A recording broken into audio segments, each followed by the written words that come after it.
Thank you, Your Excellency. We are here because parliaments matter. Now, may I, with honor to invite Honorable Malik Muhammad Ahmed Khan, Speaker of Provincial Assembly of Punjab, a senior legislator and lawyer. He is closely associated with parliamentary reform, procedural strengthening, and enhancing public trust in legislative institutions. Honorable Malik Muhammad Ahmed Khan.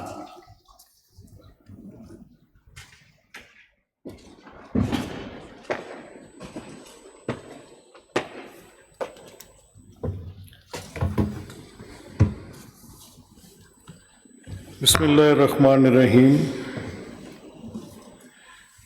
Honorable Mia Raza Rubani Sahab, former Chairman, Senate of Pakistan, and as chief guest of this session, worthy speakers in the Assembly, Sayyid Awais Shah Sahib, Honorable Deputy Speaker of the Republic of Maldives, Excellency Ahmed Nazim, Honorable Deputy Speaker of the Parliament of Sri Lanka, Excellency Dr. Rizvi Saleh, Honorable Speaker of the Provincial Assembly of KP, Excellency Babar Salim Swati Sahib, Honorable Speaker of the Legislative Assembly of GB, Excellency Nazir Ahmed Sahib, the Right Honorable Paul Yaw Bitang, Honorable Datu Siri Amar the Raja, Dr. Haji Muhammad Amr bin Abdullah, Speaker of the Assembly from Malaysia, Honorable Datu Siri Haji Muhammad Sharkar bin Haji Shamsuddin, Speaker of the Assembly from Malaysia, Honorable Law Wing Sen, Speaker of the Assembly from Malaysia. Ladies and gentlemen, I thank Mr. Awais Shah and his team for bringing in this very important, extremely important, I would rather say. The question of trust in Parliament depends how we come to the parliaments and what we do in the parliaments. It was an inspiring speech by the worthy member of the House of Commons. He has served in different capacities. He was sharing his experiences. Rightfully so, that those words were very inspiring. But somehow, in last few decades now, I can say, the democracy is taking a different shape. It is dependent upon the houses in which we sit. It is dependent upon the procedures which we adopt. It is dependent upon the content which we bring out in these proceedings. If it is marked with violence, if it is marked with shouting, if it is marked without having subtle arguments, not giving solutions, not addressing the peoples of millions, those who are still out of school, still they don't have drinking water, the question of trust will remain very questionable. And I can see that. In my part of world, it is very apparent. In resolving the conflicts, same goes. Is it a house for reconciliation? Yes, in theory it is. But am I practicing it? I have fears for that.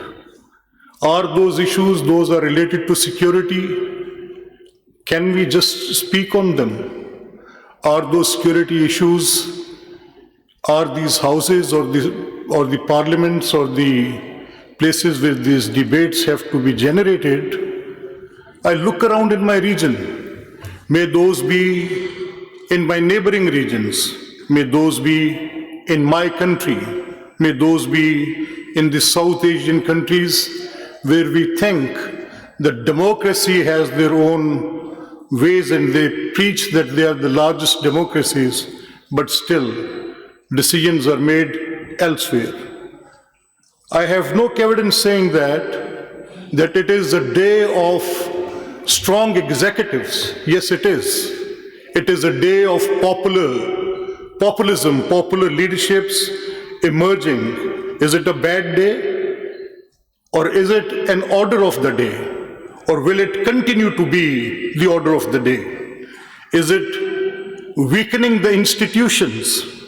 I'm still figuring out. I'm living the history. I'm experiencing it.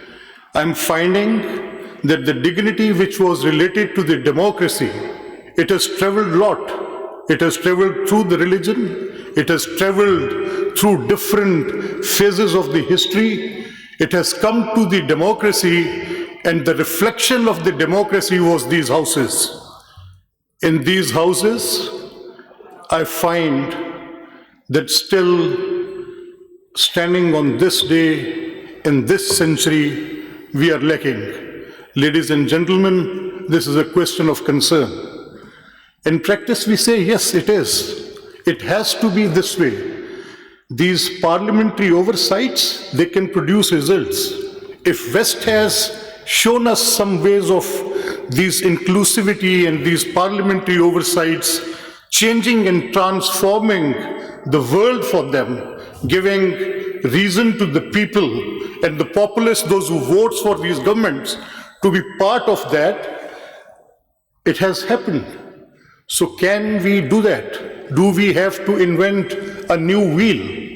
Or do we have to do it our way, but following the same footsteps of parliamentary oversight, of inclusivity, of taking those challenges, of giving the dividends of democracy to the people at the grassroots?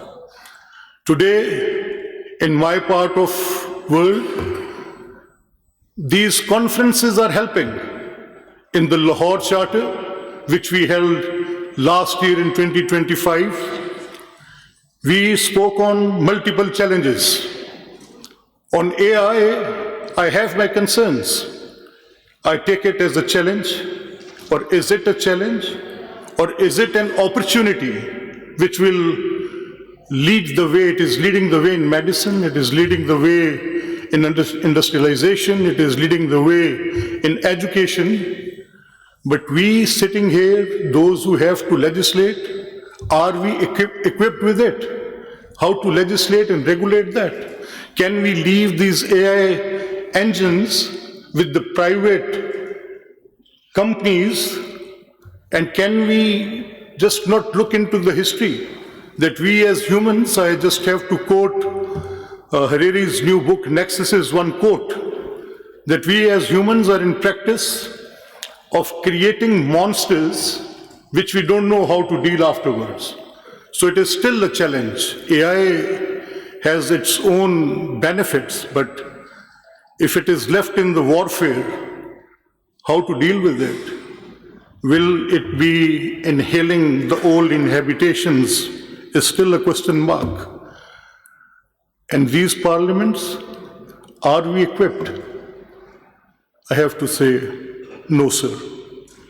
Ladies and gentlemen, undoubtedly, the things which will come for debate in these houses, meaningful debates, conclusive debates, with certain amount of authority, it is a place almost in where we share the same common background of commonwealth.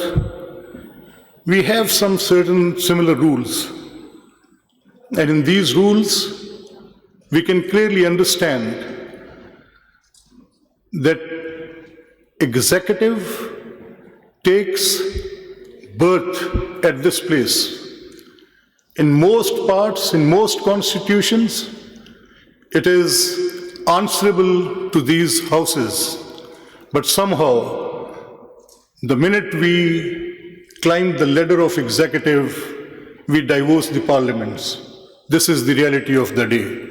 In the first Commonwealth Parliamentary Association, which was a joint conference in Lahore Declaration, we set certain challenges. I really have to appreciate, in the assembly I was taking those notes. Those laws of protection for women in working places in Sindh is an excellent law. We are still thinking over it, and Sindh has done it. So these are meaningful things which needs to be done. I just have to congratulate Avas again of bringing all these people together and continuity of that first conference here. So I have learned today every single word of worthy member of the House of Commons. I meant a lot to me. My friend from Sri Lanka, his experience of resolving conflict was really light for me to follow. Our friend from Maldives, in his very modest words, gave a clear roadmap, and I hope that we continue to share our experiences and carry on with these dialogues, and these conferences of region become a continuous effort which we take. I thank you all for hearing me out on this. Thank you.